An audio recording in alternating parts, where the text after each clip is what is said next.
Boa noite a todos. Sejam muito bem-vindos a mais um trabalho espiritual do TCR Canto de Interlagos. Essa casa que sempre recebe a todos, acolhe num gesto de carinho, de fraternidade, proporcionando sempre o aprendizado à luz da doutrina espírita. É com muita alegria que nos reunimos para o aprendizado, para os ensinamentos de Jesus. E assim os convido a pegarem um copo ou garrafa com água para que sejam fluidificadas pela equipe espiritual, colocando o remédio, o lenitivo necessário para cada um de nós. E vamos buscar um lugar de recolhimento interno. Vamos acalmando os nossos pensamentos através da respiração. Vamos fazer algumas respirações lentas e profundas. Aqueles que preferirem fechar os olhos para uma melhor concentração, que o façam, e assim com os pensamentos elevados ao alto, vamos nos sentindo envolvidos em energias balsamizantes dos benfeitores espirituais, invadindo o nosso coração, os nossos pensamentos, e dessa forma nós vamos agradecendo ao nosso Pai Criador por todo o seu amor, agradecemos pela bênção da vida, da reencarnação, e aqui podemos perceber a sua presença em tudo o que existe na nossa vida. Agradecemos por todas as oportunidades que nos chegam e agradecemos ao nosso Mestre Jesus, nosso irmão maior, nosso guia, nosso modelo, que através dos seus ensinamentos nos consola e nos orienta sempre o melhor caminho a seguir. Que possamos refletir sobre os ensinamentos desta noite, nos sentindo abençoados por nos esforçarmos no caminho certo. Agradecemos a espiritualidade amiga que sempre nos inspira, nos intui, nos acompanha, que nunca nos abandona, apesar das nossas imperfeições. Pedimos que sempre possamos ter serenidade para aceitar tudo aquilo que não entendemos, não compreendemos, e que ainda não temos capacidade de mudar porque está além do nosso alcance. Pedimos-te, Senhor, o discernimento e o entendimento para todas as coisas, e que a virtude e o perdão façam morada em nosso coração, afastando a vaidade, o orgulho excessivo, porque eles ainda nos cercam nesse mundo de provas e expiações.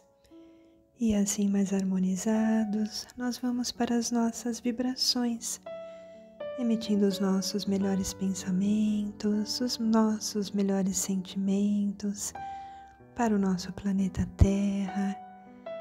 Que a nossa vibração seja uma bênção de luz e de amor, trazendo harmonia e equilíbrio para a natureza e para todos os seus habitantes. Vibremos.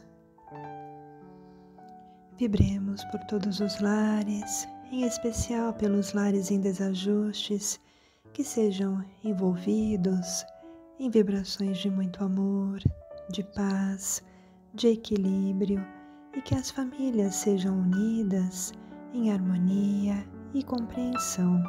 Vibremos.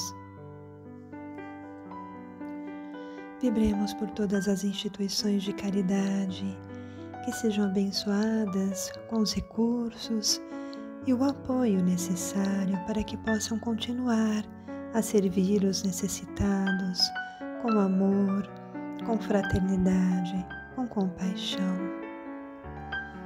E pedimos pelos nossos irmãos em situação de rua, que sejam acolhidos em abrigos seguros, que sejam vistos com amor, com respeito, e que sejam auxiliados pela espiritualidade amparadora. Pedimos também pelos enfermos nos hospitais e por aqueles que se encontram acamados em seus lares, que sejam envolvidos em energias de cura e restauração e que encontrem o alívio para suas dores, o conforto e a esperança para a sua caminhada. Pedimos-te também, Mestre Jesus, pelos nossos entes queridos desencarnados, que sejam guiados com amor e compaixão e que sejam amparados pelos benfeitores espirituais, encontrando a paz e a tranquilidade em sua transição para o mundo espiritual superior. E assim enviamos as nossas vibrações amorosas de amor e luz para todos os nossos familiares, para um amigo, para alguém que nós sabemos precisar dessas energias amorosas, pedindo que sejam envolvidos em paz, em cura, em equilíbrio, em amor. E assim, agradecidos pelas bênçãos recebidas e por todo o amparo, nós dizemos fé e equilíbrio em todas as direções. Reflexão nesta semana do livro Justiça Divina, escrito pelo Chico Xavier, ditado pelo Espírito Emmanuel. Vamos falar sobre melhorar. É um tema muito bom para nós podermos refletir, porque vamos procurar melhorar mesmo diante dos problemas, quaisquer que sejam as vicissitudes, né? Que tipo de vicissitudes? De afetos que nos magoam, dos amigos que antes abraçavam a gente, né? E agora eles jogam pedras. Ah, que triste. Dos trabalhos que nos exigem um sacrifício maior, porque às vezes não dá certo, né? As pessoas, o chefe também não me entendem, ou não entende, ou das tarefas que são dos outros e agora são deixadas nas nossas mãos. Ah, mas isso é injusto. Vejamos. Não, diante de Deus existe uma justiça divina. E das pessoas que falam mal de nós, né, pelas costas. Ai, que chato, né? Será? Mas deixe, né? O outro é outro. E dos comentários que os outros fazem, justamente do nosso comportamento. É assim que o outro enxerga, mas não sou assim. E as atividades benéficas que você, olha, veja bem, que você começou a fazer e que foram interrompidas com desrespeito. Ah, porque você deixou? Não, não é nesse sentido. Às vezes o outro interfere, mas isso não vai fazer com que eu pare de fazer. E quando ferem o meu nome, né? E apedrejaram ou apedrejam a nossa alma, o nosso sentimento. Mas é o outro que faz, eu não sou assim. E muito mais outras situações que nos ferem ou que nos feriram, né? Mas veja bem, se nós pretendemos melhorar, vamos tentar agir, né, como se nada disso tivesse acontecido e vamos continuar distribuindo a bondade. É fácil? Não. Mas quem faz é o outro, mas eu não sou assim, né? Portanto, vamos caminhar como se a maldade não existisse, porque dentro de mim a maldade não está.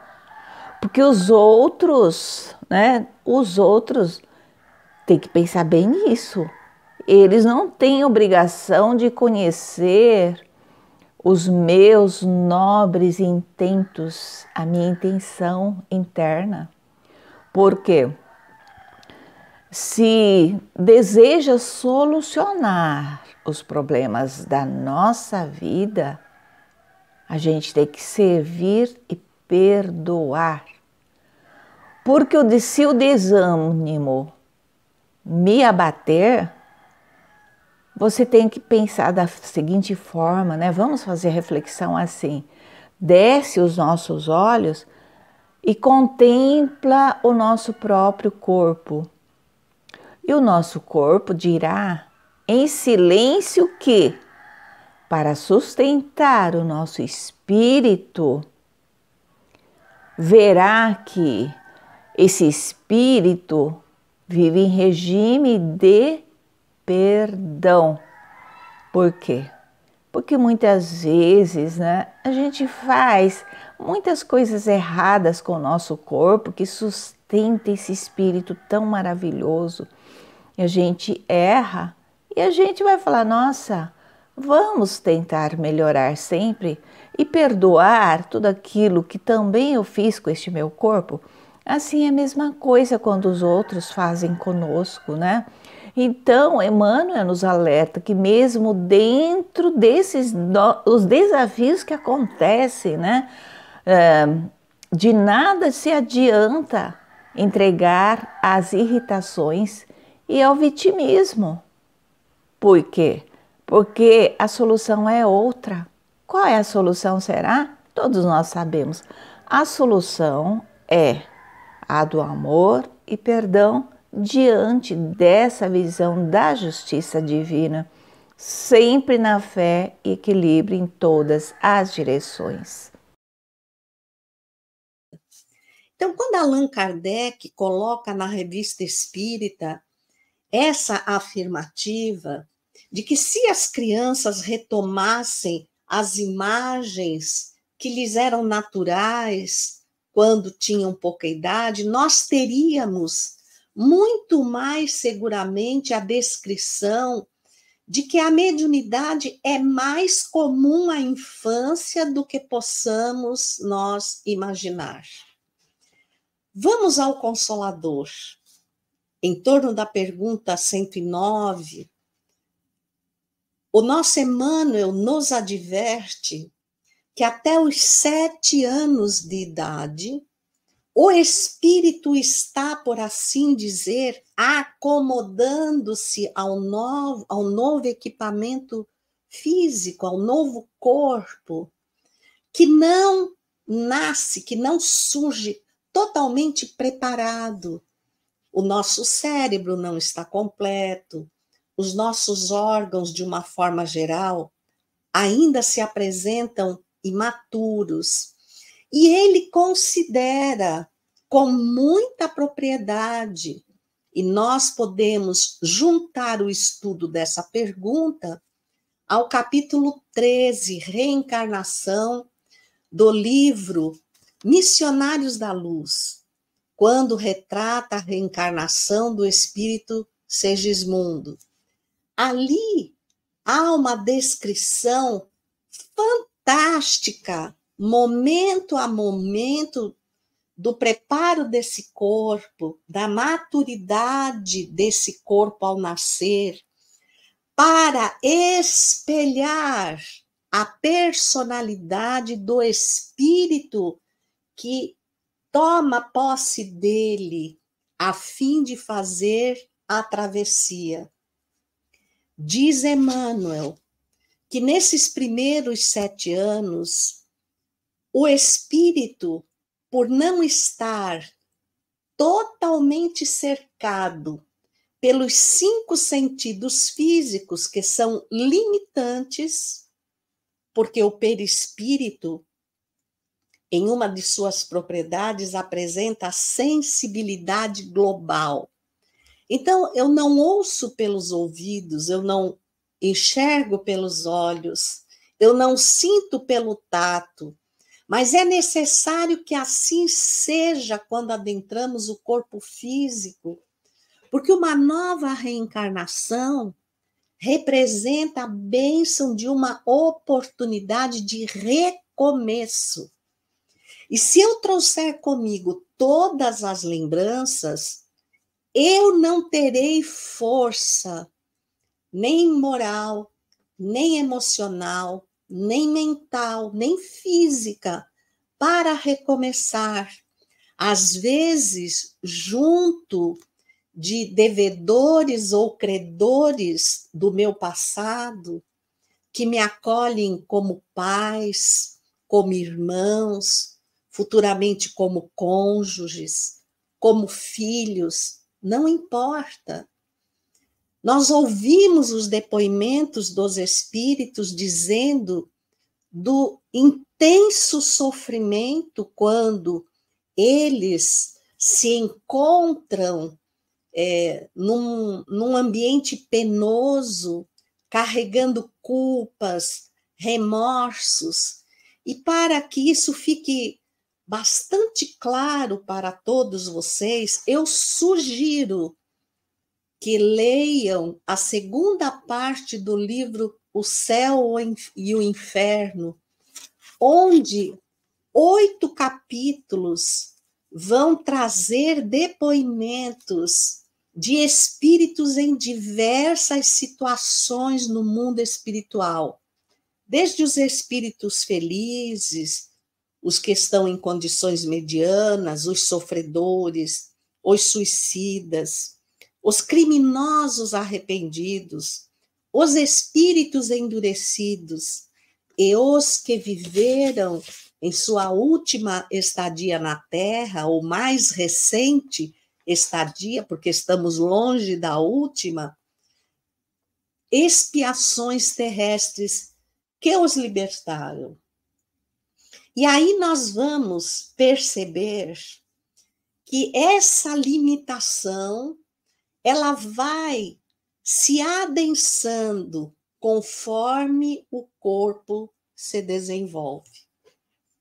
No período que o antecede, é muito comum nós vermos as crianças, por exemplo, falarem do seu amigo invisível, que lhes dá nome, que lhes oferece descrições muito particulares. Nós podemos lembrar, por exemplo, do índio, o índiozinho que aparecia a Divaldo Franco quando ele era pequeno. Nós podemos lembrar da mãe de Chico Xavier, que ele aparecia e com ele conversava quando Chico era pequeno. Nós podemos lembrar da infância de Ivone do Amaral Pereira, aquela mediunidade que se estabelecia, mas que, damos esse nome, porque é um intercâmbio com o mundo espiritual. Aquele momento, somos intermediários do mundo espiritual. Porém, nós vemos muitas crianças que, embora vivam esse período, depois isso se perde e não demonstram à frente uma mediunidade ostensiva. Mas temos que levar em consideração e prestarmos bastante atenção, valorizarmos o que os nossos filhos, as nossas crianças, as crianças ao nosso redor, falam possivelmente da convivência com esses que